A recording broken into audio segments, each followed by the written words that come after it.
Hey guys, Travis here, and right now I'm on my way to Dairy Queen to get some ice cream. But I figured it's been a long while since we had a talk, so I figured, why don't we have a little chat? It's been a long while since you went on a walk with me. The last time you went on a walk with me, I was talking about a couple of different things. I was talking about the crackhead convoy crowd that were talking about the so-called lack of freedom that we have in this country. But obviously, as you can see, I'm making a video right now on my device to put on the social media where it's not regulated. I can talk to you freely. Now, let's talk about darts. Yeah, I know. I've talked about darts before. I've talked about darts on this page before. We all know about my history with the game that I love so much, the game that I got back into since my grandfather passed away, because he was the one that I loved playing darts with. And the thing is that, and of course we all know about my history co-founding the Canadian Disability Darts Association, which plummeted during the height of the pandemic because two of our members are friggin' idiots, or two of my former members are friggin' idiots, far right wing conspiracy theory nut jobs that wouldn't know what was real if it bit them in the arse. But I'm not talking about them today. I'm not talking about those two walking ways to human reproduction. I am talking about Noa-Lynn Leuven. I believe that's Leuven. I believe that's how you pronounce Dutch names. Are pretty hard for anybody to pronounce. For those of you who don't know who she is, she's a transgender female playing on the darts circuit in Europe. She's played England a number of times. She's making her way to the Lakeside, the World Championships, and she's also represented the Netherlands apparently in the World Cup last year in Denmark. So now we are talking about the so-called unfair advantage that trans women have in darts. I've always been one to believe in common sense. I've always been one to, if something makes sense to me, then I believe it. Let's talk about trans people in general. Let's talk about trans women in general. Let's talk about that. Trans women, obviously, trans people in general are having a very hard time in life. You know, we all talk about things that people just don't want to seem to accept. I mean, we all know about the conditions of the mind. We all know about autism. We all know about seizures. We all know about all kinds of disabilities, you know, dementia, Alzheimer's, you name it. And we talk about all these things. We talk about all these things openly. And, you know, we all talk about these things that are needing to become when it comes to medical conditions. Now, let's talk about gender dysphoria. Gender dysphoria, to everybody, seems that doesn't think to exist. But we all know it exists. If we can really finally accept that things like autism exists, where you got certain people thinking that I'm personally possessed by the devil because I have autism. Yeah, right. God forgive them. Why can't we really understand the medical condition of gender dysphoria? Why is it so hard for people to think that because you were born a boy or a girl, you have the body of that person, but your mind was developed as female? I mean, we talk about all kinds of medical conditions before in the past. I mean, there's so many things that could happen in the womb. You know, a child could be born with one arm. A child could be born with no leg. Twins could be conjoined. So why is it so hard to believe that gender dysphoria isn't real? People just don't want to seem to accept that. People don't want to talk about that. Because if they did, people would realize that it's not about scientific explanation and scientific expertise that they're getting on with. It's all about bigotry and hatred. People fear what they hate and they hate what they fear. It's happened many, many times, and it probably will happen many more times.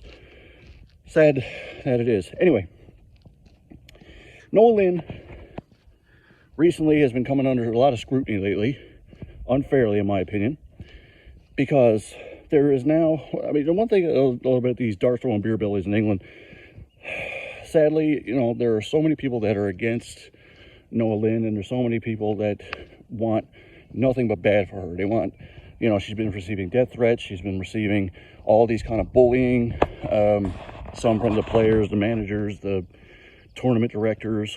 I mean, my God, leave her alone. She just wants to play the game that she loves, just like anybody else. I mean, we're talking about darts here. We're not talking about MMA. I can understand, especially when it comes to the bathroom situation, that if someone is trans man or trans woman, but let's just talk about trans women for a second. I understand and agree completely. Now, a lot of you may not agree with my opinion here, but if you don't put the work in, if you know that you were born in the wrong body, then if you don't put the work in, do the research, do the hormones, get the surgery, feminize yourself to fit in. I know it's sad that in this world, everybody tells you, instead of trying to fit in, stand out.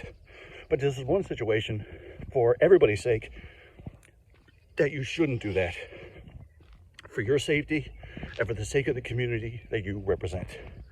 And what I mean by that is, if you go in there with a beard like mine, if you go in looking like me and saying you're trans, then, you know, it's not gonna do you any good. It's not gonna do the community any good. It's just gonna add more fuel to the fire for the haters, the bigots, and the transphobes. So, Noa-Lynn, recently, there's been this big thing, like, keep women's sports women. I can understand that for many aspects. Well, we're talking about physical changes. I can understand a woman who's, let's take a look at Gabby Tuft, for instance. If you want to look up Gabby Tuft is a former WWE superstar who went by the name of Tyler Rex. And now he was 6'6" and 280 pounds, almost 300 pounds of raw muscle. Now he's transitioned into Gabby. Beautifully, I might add, but still, she's 6'6". So you wouldn't expect her to play basketball with a cis female or play hockey. But she wants to get back in professional wrestling. We already have trans athletes in professional wrestling. We've already got Nyla Rose, who has never hurt anybody, unlike Nia Jax. I made a video about that some years ago. So now, we're talking about darts here. Accuracy of the arm. And, you know, there's so many people out there now that are against her for doing it. When I was growing up, I was taught that darts is for everybody. Trans, cis, black, white. I mean, I've seen tournaments on TV where a guy literally has one leg. Before there was any disabled darts organizations out there, playing against the likes of Jockey Wilson, Eric Bristol, John Lowe, Keith Deller, all the major professionals of the day, and he held his own. Nobody told him, because you got one leg guy and you can't play in the tournament. No. Barry Hearn, who is the chairman of the PDC, has openly said that this is not a men's tour. This is a darts tour. You got 3 darts in your hand. Let's see how good you are. And he's like that for all the tournaments. And now we've seen women play against men. We've seen Fallon Sherrick, a cis woman, a very beautiful girl, play in a PDC World Championship. She made it into the last 16 or the quarterfinals, I believe, in her first year ever trying. Bo Graves right now, who I believe that should be getting far more respect than what she's getting and recognition. She is probably the best women's player now, and probably will go down as probably the best women's player of all time in the future. A first-class Hall of Famer and already a world champion at the age of 19. So, Noa-Lynn from the Netherlands played against somebody who I considered a legend, a class woman, somebody who I had a lot of respect for, and that was Dita Hedman. Dita Hedman recently came out against the whole trans thing. Now keep in mind, Dita Hedman is a Jamaican-born English woman. She's a person of color, and the hypocrisy of her it amazed me when I discovered everything. This is a woman that really, if she would have played in South Africa back in the day, they wouldn't have let her play. Why? Because she's black. So she knows what it's like to be a minority in these kind of situations. And she knows what it's like to be a woman in these kind of situations. I understand the women's game has not been easy for the women, and they're not getting, but that's like that for every sport. You've got a long way to go, and they will get there. Sooner or later, they will get there. I believe that, and I hope it does. But this time last year, in 2023, Dita Hedman played against Noa-Lynn in the same tournament, and there was no problems. Didn't have no problem. She didn't have a problem playing her. She didn't have a problem shaking her hand. Didn't have no problem competing against her. So my question is, what changed? What changed? Why are you so hate-filled and so hypocritical about doing it now? And you play men all the time. She plays men all the time in the seniors division. And in the Seniors League. Sorry about all the ruckus. There's skeet bags around here on the dirt bikes. It's terrible. So now in this year's Danish Open, they're talking about the unfair advantage that Noa-Lynn has, and yet Dita had decided that she was going to forfeit against playing Noah because she's so hate-filled and because she wants to protest her being in the tournament. So anyway, Noah managed to get past Dita because she forfeited, and then she played the likes of Bo Graves. Now, where's the unfair advantage coming into this? It's not there. Bo Graves ended up beating Noa-Lynn 5-0. I don't see her being Phil Taylor anytime soon against the women, do you? So the fact of the matter is, when it comes to darts, everything has an exception. I can understand if she was a woman trying to fight a trans woman trying to fight a cis woman in an MMA match. That's totally different. But this is darts. This is the dart. This is the real beautiful game as far as I'm concerned. And now let's talk about the hypocrisy of the Dutch national team. The Dutch national team. Two of her teammates, refused to play in the World Cup alongside Noa-Lynn. Why? Because she's trans. Now, the big thing is, they didn't have a problem playing. Here's the hypocrisy I'm going to say. They didn't want to play with Noa-Lynn as a teammate because she's trans. But they had no problem making no kind of stink, any kind of uprising over the fact that Jelle Klaassen was on the team. Who's Jelle Klaassen? For those of you who don't know, Jelle Klaassen is a former world champion who discovered, helped, trained, and get off the ground the career of Michael van Gerwen. Probably one of the most popular dart stars, certainly in this era, but probably of all time. Jelle Klaassen was found guilty of sending explicit pictures to Michael van Gerwen's wife's sister, who was underage and mentally impaired. So I find it extremely hypocritical, and I find it extremely disgusting, the fact that two women on the Dutch national team, who I'm not going to name on here, one, because their names are too difficult, and two, I don't really think that they should be, I don't want to put their names up on my channel, because quite frankly, I'm disgusted with it. I just find it really ironic, really disgusting, especially as women, probably mothers, that they don't want to play with somebody like Noa-Lynn, who's done nothing wrong in her life except transition from male to female. And I say something wrong, you think that's something wrong, but it's not to me. She was looking forward to playing, and she still did play. But the fact of the matter is that you actually have the problem playing as a teammate with Noa-Lynn because she's trans, but you got no problem playing on the same team as a pervert like Jelle Klaassen.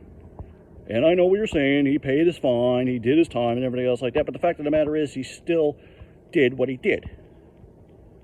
So you don't want to play with Noa-Lynn because she's trans, but you got no problem playing with Jelle Klaassen, a guy that literally showed himself naked to an underage, mentally challenged girl.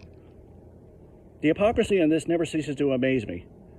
And once again, the far right are always going up to us leftists and saying, yeah, you guys are the perverts. You're the ones that are trying to indoctrinate our children. How many friggin' youth pastors that have supported Donald Trump and Pierre Poilievre and God knows how many other right-wingers have constantly been thrown in jail recently because they've been perverts? Donald Trump himself is now, 90-odd friggin' criminal charges pressed against him? Found liable for a sex crime? Matt Gaetz? Noa-Lynn is a beautiful woman. She deserves respect. She deserves the chance to play the game like anybody else. She has no unfair advantage. She has no unfair position. And I find it very hypocritical on the Dutch team and the Dutch nationals that you think that it's okay to have Jelle Klaassen on your team as a good representative for the sport, but you don't think that Noa-Lynn is. And I don't know if it really, well, obviously I can't really say that it's the Dutch team's fault. I blame them for putting Jelle Klaassen on there, but I don't blame them whatsoever for standing up for Noa-Lynn. It's their two teammates that I've got the shame with, and with Dita Hedman, because they're showing the hypocrisy. And there are a lot of LGBTQ plus players in the dart circuit. You've got Trina Gulliver, you've got Vicky Broom, you've got Zoe Jones, you've got Collie West and her wife. Quite frankly, I think each and every one of them should actually stand by Noa-Lynn, just like Fallon Sherrick has openly said, and just like I do. Because sooner or later, somebody's going to get hurt. and it's going to be Noa-Lynn. She's either going to be bullied, she's already had multiple threats posed against her, and it's because of people like Dita Hedman and her boyfriend or her husband or whatever that are constantly doing these things because they think that they're fighting for the right side when all they're doing is adding fuel to the fire of hatred, bigotry, and division. So I plead, Dita, you have been one of the greatest ambassadors for not just women's darts, but darts in England for years. You've been around for years, since the 80s. You've been on the English national team more times than I can count. When I met you, you were probably one of the most loveliest people I've ever met. I beg you, stop this. Stop this hatred. Stop this bigotry. Stop bringing this division on Noa-Lynn. Because you didn't have no problem playing against her last year, or if you did, you kept your mouth shut, which is what people need to be doing anyway. So, quite frankly, to Noa-Lynn, Leuven, I support you. I love you. If you see this, know that there's somebody all the way in Newfoundland, Canada, who is a dart player on the autism spectrum who cares about you and wants nothing but the best for you. And to everybody out there that are totally brainwashed and thinking that trans women are taking over sports, it's not happening. I'm sorry. Oh, but I got proof. Yeah, I know you got proof. But guys, let's just get back to playing darts, have a pint, and enjoy ourselves. Because at the end of the day, I would rather see Noa-Lynn trans, happy, and alive instead of being born in the same body. And this goes for every other trans person in the world, to be born in the body that they were and be dead because of suicide, because they couldn't live with themselves anymore, because they weren't living their authentic selves. I'm Travis Walsh, and that's the way it is.